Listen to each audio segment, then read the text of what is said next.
පතකට කඳුළු බින්දු වැටුණා. ඔයයි මමයි මේ මළුවේදී එකතු වෙන්න පැතුවා. දරා ගන්න බැරි ගින්දර බෝසමිඳුට කිව්වා. අමාවකට අවසියෙන් සඳ බලන්න දිව්වා.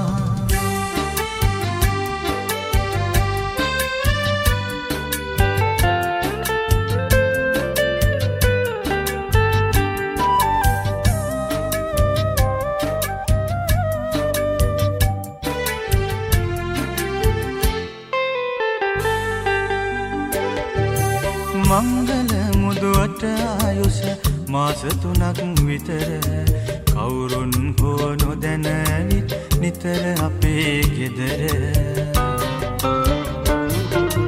වෙල් පිරිත් තොවිල් බවිල් කළත් නිතර හැමතිස්සෙම ඔයයි මමයි වෙන්නෙම අඬ දබර. සමාවෙන්න බෝ පතකට කඳුළු බින්දු වැටුණා.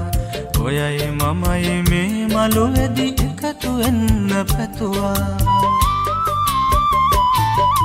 දරා ගන්න බැරි ගින්දර බෝසමිඳුට කිව්වා. අමාවකට අවසියෙන් සඳ බලන්න දිව්වා.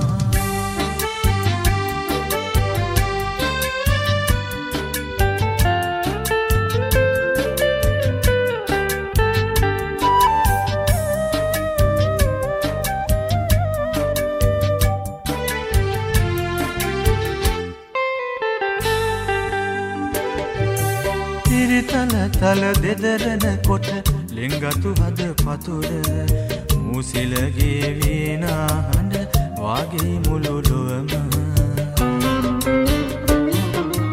මාදර පින්වතියට නොදැනෙන හද සුවඳ සාධාරණ වෙන කාටද ජීවත් වන තුරුම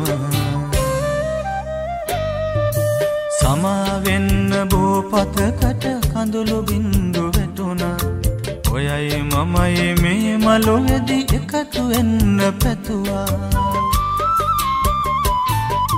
දරා ගන්න බැරි ගින්දර බෝසමිඳුට කිව්වා. අමාවකට අවසියෙන් සඳ බලන්න දිව්වා.